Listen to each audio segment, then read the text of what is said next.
Hello, my name is Johan Kapayan Santisteban, and my presentation today will be on pseudoscience and Göbekli Tepe.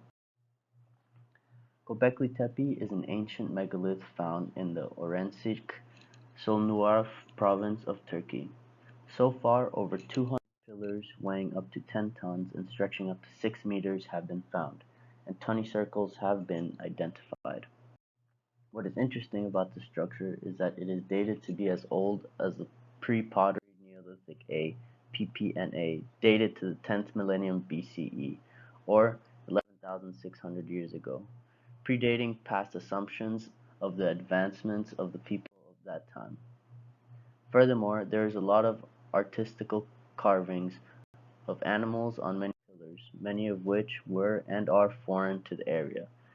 This type of rock carving also shows new evidence of more advanced artistical potential by hunter-gatherers than previously speculated. The theory I will be focusing on is that Göbekli Tepe was a center of knowledge exchange and was planned by a lost civilization who found refuge amongst hunter-gatherers amidst the devastating cataclysm of the Younger Dryas event that took place roughly between 12,900 and 11,600 years ago, which disrupted the warming trend at the end of the Pleistocene epoch. I believe Graham Hancock came up with this idea and refined it through the years in his books Fingerprints of the Gods and Magicians of the Gods. This train of thought is a theory that came up when Graham began to connect the dots between Göbekli Tepe, the geological Younger Dryas theories and findings, and the lack of evidence against his own idea. A number of individuals from the pseudoscientific community support this claim. One individual who does support this claim and has helped Graham come to conclusion is his good friend and geologist Randall Carlson. There are two main claims to this theory when it comes to Göbekli Tepe itself. The first one being that this was a place of knowledge exchange, much like a library or university where many cultures come to learn and exchange information. The second claim is that this place was thought out and planned by the survivors of an advanced lost civilization that came to an end with the Younger Dryas cataclysm. The two claims connect to make the theory.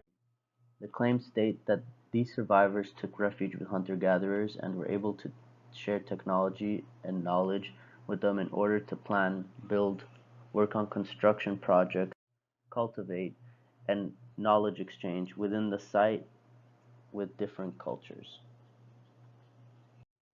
This theory is controversial because in the mainstream scientific community there has yet to be any evidence of this so-called advanced lost civilization.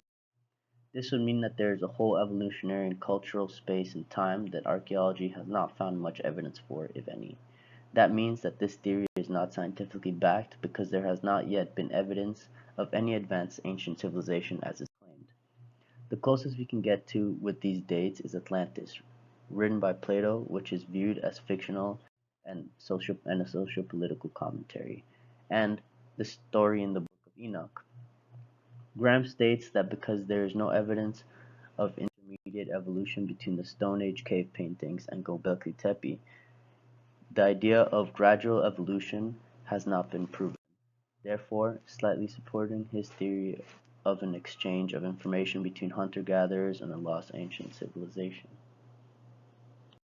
The founding of this theory could be seen as faulty because it is a thought or an idea based off of geological factors rather than archaeological ones. Since the archaeological record has no evidence of such an advanced ancient civilization, the hypothesis may be seen as very randomly based. Although a lot of professionals are extremely confused with this finding, not many have jumped to such conclusions or thoughts.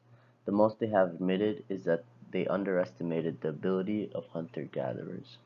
There have been no human remains found yet, other than the structure within the area and animal bones pointing to possible ceremonial feasts. Leading Göbekli Tepe archaeologist Klaus Schmidt believes it might have been one of the first religious sites, which is also quite puzzling and interesting. He also states that agriculture seemed to have developed around the site at the same time, leading him to believe it was the first case of agriculture ever. Now, recognizing theories for what they are, is definitely important in the scientific world. Many times, theories arise from no direct connected evidence, and that can be classified as pseudoscience, no matter how convincing the idea sounds. Now, whether it makes sense or not is a different story. However, the scientific method requires a lot of evidence and converging factors.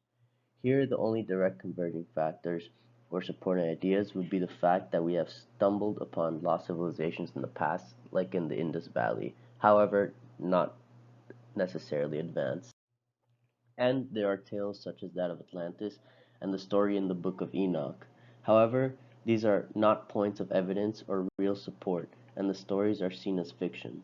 I would also like to note that there are other much more radical theories for Göbekli Tepe out there and ancient megaliths in general. Thank you very much for listening.